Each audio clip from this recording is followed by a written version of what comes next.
नमस्कार। आज हम लोग उत्तर प्रदेश सिंचाई व्यवस्था के बारे में पढ़ेंगे।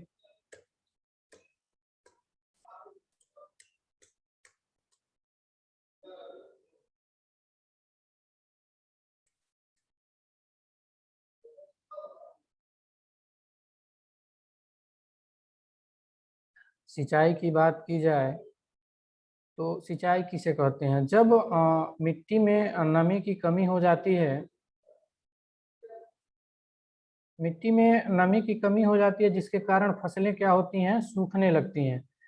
तो ऐसी स्थिति में हम जब कृत्रिम रूप से पौधों को विभिन्न माध्यमों से जल देते हैं तो उसे हम सिंचाई कहते हैं। सिंचाई क्षेत्र की दृष्टि से देखा जाए तो पंजाब एवं हरियाणा के बाद उत्तर प्रदेश का स्थान तीसरा आता है। अर्थात मतलब आप देखेंगे तो सबसे अधिक क्षेत्रफल पर सिंचाई की बात की जाए तो सबसे अधिक क्षेत्रफल पर सिंचाई पंजाब में होती है और उसके बाद हरियाणा में, और तीसरे स्थान पर उत्तर प्रदेश का नंबर आता है। अब बात करते हैं सिंचाई के साधनों की कि पौधों को कृत्रिम रूप से जल देने के कौन कौन से साधन हैं, अर्थात सिंचाई के कौन कौन से साधन हैं। तो आप देखेंगे कि प्रदेश में जो वर्षा होती है वो मानसूनी प्रकार की वर्षा होती है, और यह मानसूनी वर्षा बहुत ही असामयिक होती है और बहुत ही अनियमित होती है। इसका कोई निश्चित समय नहीं होता है। कभी समय के पूर्व हो जाएगी, कभी समय जब आवश्यक होगा जिस समय वर्षा उस समय होगी नहीं, उसके बाद होगी, और अनियमित भी बहुत होती है। कभी कभी लगातार महीनों तक वर्षा होती रहती है, कभी 2-2 महीने तक सूखा पड़ा रहता है। तो इन सब कारणों से हमें पौधों को कृत्रिम रूप से जल देने की आवश्यकता पड़ती है।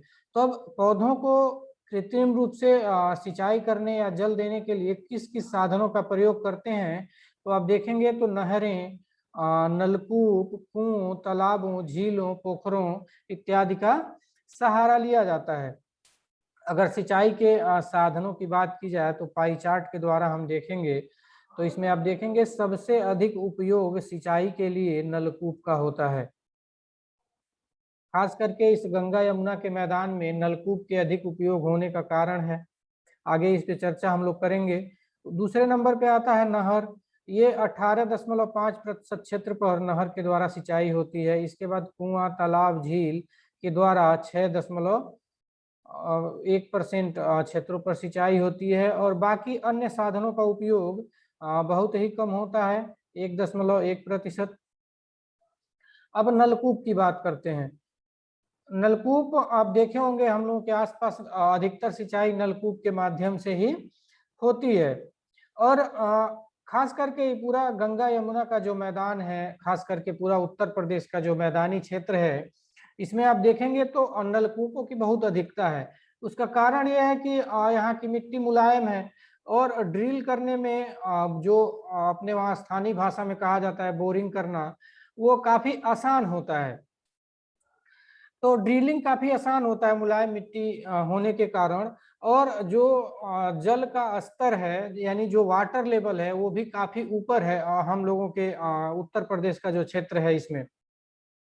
तो जल का स्तर ऊंचा होने के कारण बहुत गहरी ड्रिलिंग नहीं करनी पड़ती है, थोड़े से ड्रिलिंग पे ही हमें जल प्राप्त हो जाता है। इस कारण से आप देखेंगे तो पूरे उत्तर प्रदेश में नलकूप के द्वारा सिंचाई बहुत ही अधिक होती है। लगभग अभी हम लोग पाई चार्ट में देखें लगभग 78% क्षेत्रों पे नलकूप के द्वारा सिंचाई होती है।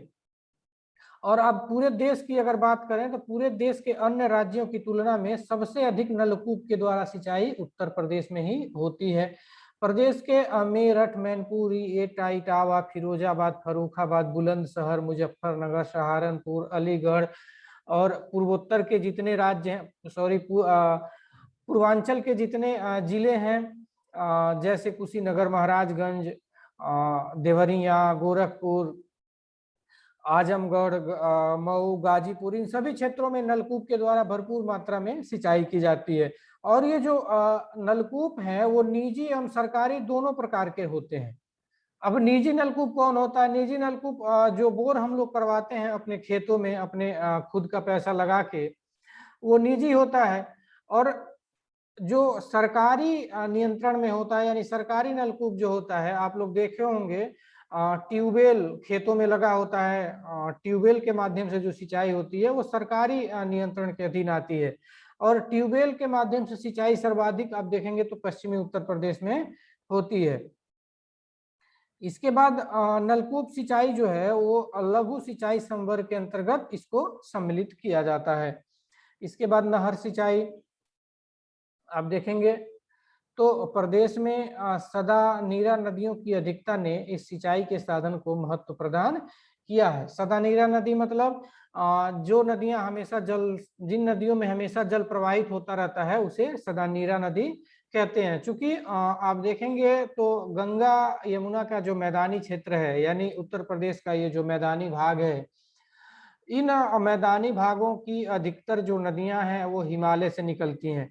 और हिमालय से निकलने के कारण इन नदियों में वर्ष भर जल रहता है। और वर्ष भर जल रहने के कारण इनसे जो नहरें निकाली जाती हैं उनमें जल की सप्लाई वर्ष भर आसानी से होती रहती है। यही कारण है कि नहरों द्वारा भी सिंचाई अधिक होता है। खास करके जो पश्चिमी उत्तर प्रदेश का भाग है उन क्षेत्रों में नहरों के द्वारा सिंचाई अधिक होती है। नहर सिंचाई जो है वो बृहद एवं मध्यम सिंचाई साधनों के अंतर्गत इसको रखा जाता है।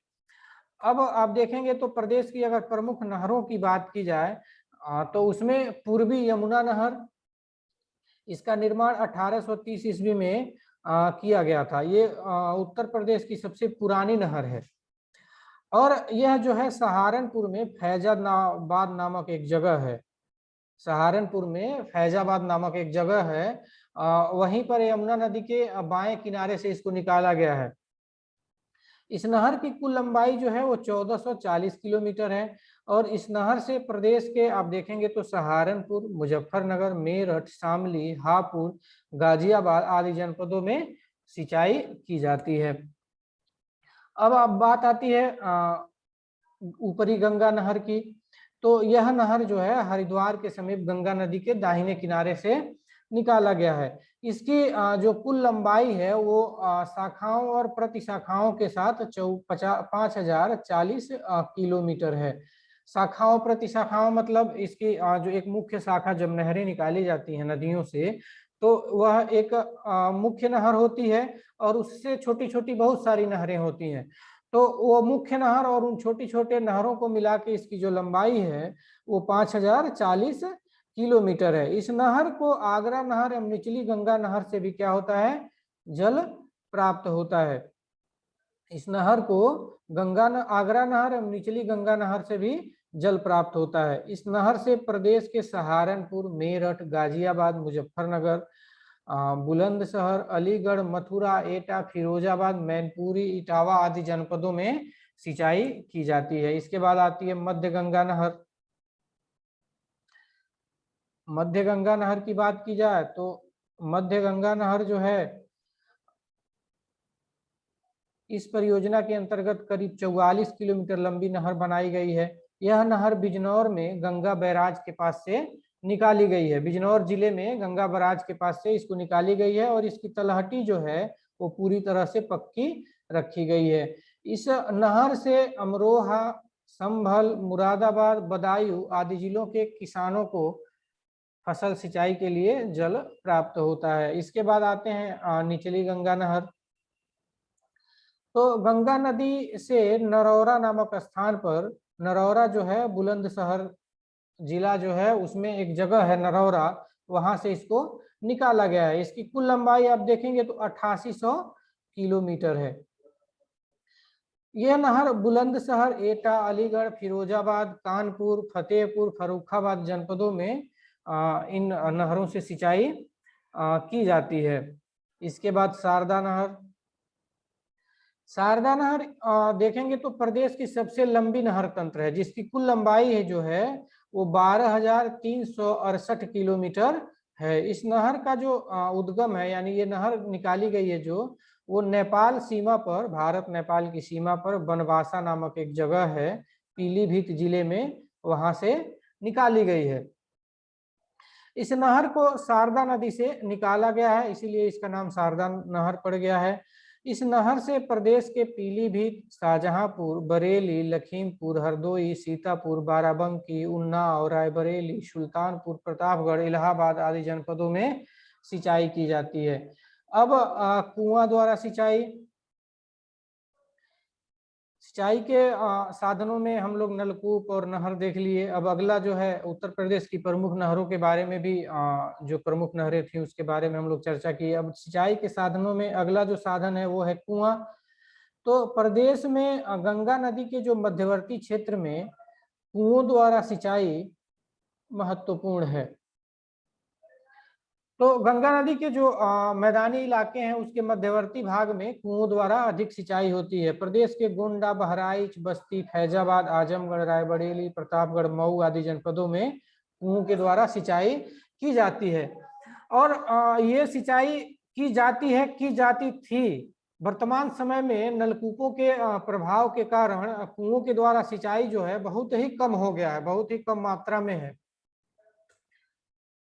तो धन्यवाद आप लोगों को। आज के क्लास में इतना ही।